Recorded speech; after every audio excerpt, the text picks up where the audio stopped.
Hi, this is Dr. Arun More from Mobile Hypertension Clinic, and let us now discuss about the doctor's appointment to be taken and how the doctor's appointment does happen, and what exactly the patient needs to be given some of the information regarding his medical history, and then clinical symptoms, and some of the some of the investigations if they do have with them, and then the vital parameters. So for that reason, very importantly, if you can see this doctor's appointment icon over here, with this icon actually you will have to take the appointment of the patient. So just go inside. You have there is a some flow to be decided as per the appointments of the patients, and over here you will get this medical form. Now, what is this medical form? Medical form is one time clinical history of the patient.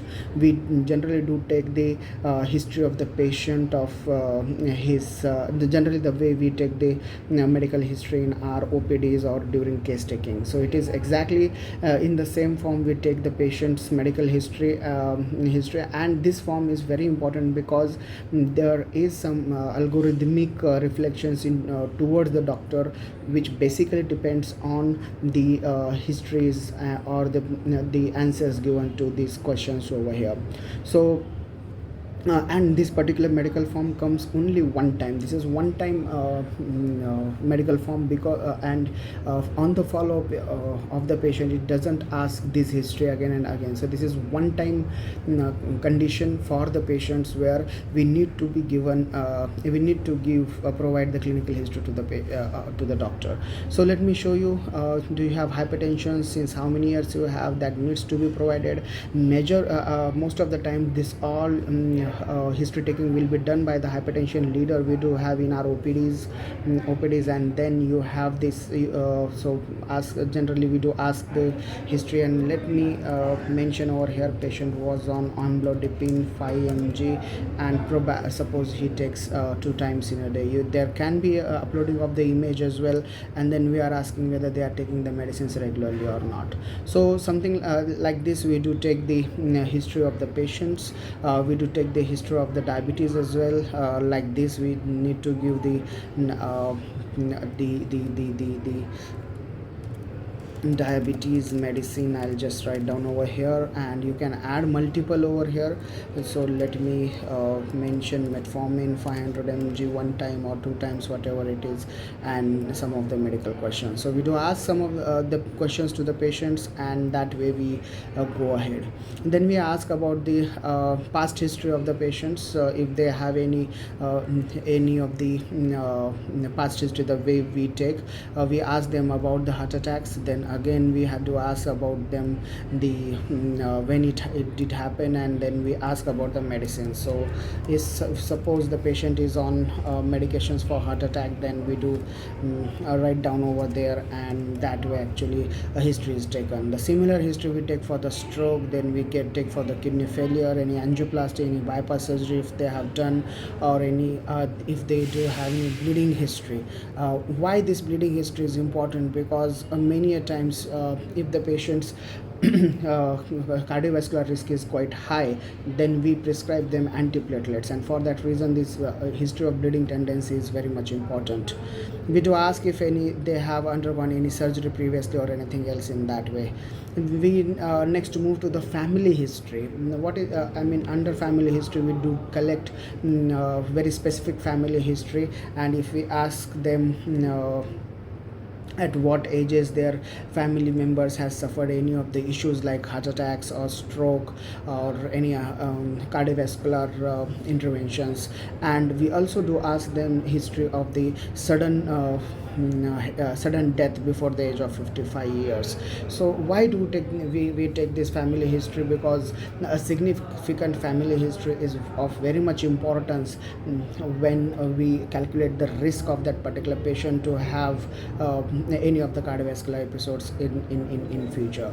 So we go to the next, and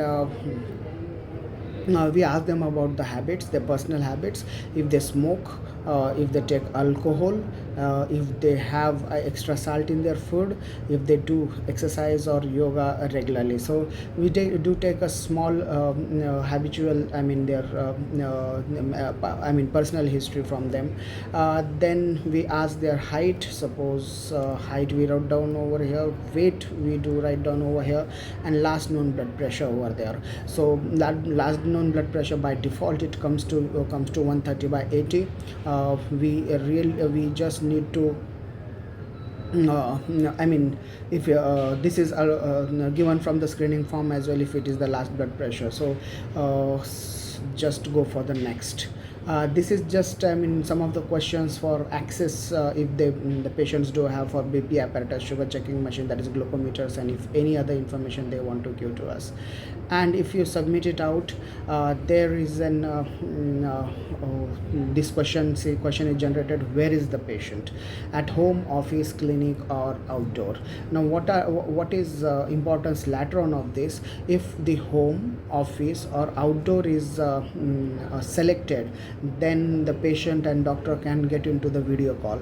But if suppose the patient is has given entry as patient is at clinic itself, by the reception, by the your nurse or any hypertension leader, then simply the video call doesn't get generated over there. So this is a so accordingly you have to click on where is the patient. So I'll just go ahead, patient is at home, and I'll book it out. So appointment is booked for that particular doctor who is available in the system for us.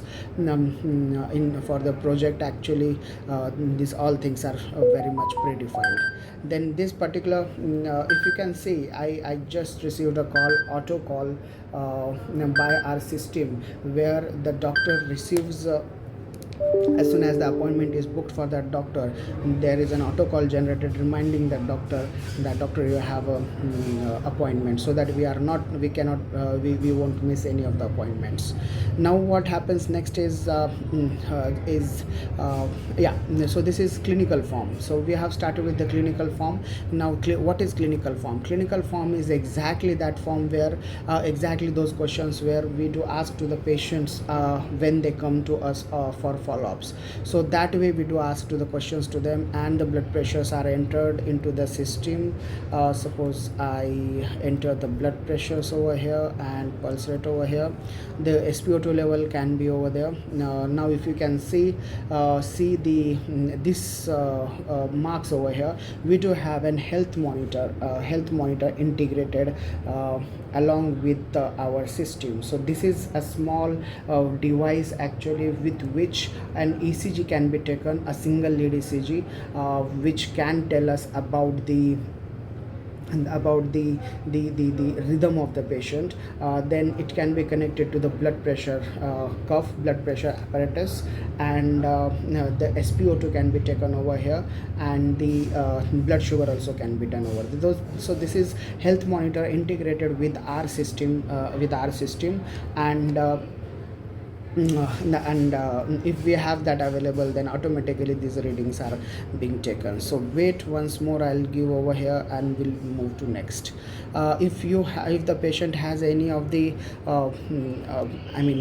this reports available, then it can be uploaded if it is done today, tomorrow. So we do ask for creatinine, HbA1c, total cholesterol, uric acid, urine albumin, and then suppose if urine albumin is there, and if I say it as a positive, and if the patient has any of the ECG can be uploaded from the system, or it can be taken a camera as well. And this short ECG, long ECG, we do have ECG machine integrated with the system itself, where we can take 12 lead ECG as well here itself. So that is also possible in our system. Then blood sugar level, I'll just give values over here: fasting this much, or this much, and this one this much. So we are taking the clinical history into the symptoms, then investigations. We are asking about the symptoms, then if they do have any chest pain, if the chest pain is with sweating. Remember this one thing I'll show you, and I'll explain you how it reflects towards the doctor side. If I ask chest pain, yes, and if it is with sweating, then it can be angina, and that is to be reflected at the patient doctor's side, so that doctor will concentrate on whether this is angina or not. Then we are asking about the dyspnea, palpitations, giddiness, headache, then if any bleeding. Postural hypotension, we are asking if they are having any postural giddiness, so that carries its own importance for down titrating the titrating the medication. So we do ask in this way. We do take the second BP as well. It is though it is not compulsory. We are asking about the habits, whether they have stopped smoking or not. Then we are asking them about salt, if they have reduced the salt, if they are going for physical exercise, if they are in stress or something, and if they have missed any medications in last 5 days. So we are taking compliance from the patient for this, and they can set an alarm also if they want to for their compliance check. Patient needs to be given his blood pressure readings minimum 2 times, and maximum 3 times actually. So that is somewhat compulsion for it. And if there has been any hospitalization in last few days or since last patient has consulted, and then you need to submit this clinical form, and a video call is generated this way. So this is how the consultation starts for the patient, and this is how the medical and clinical forms are being submitted. Thank you.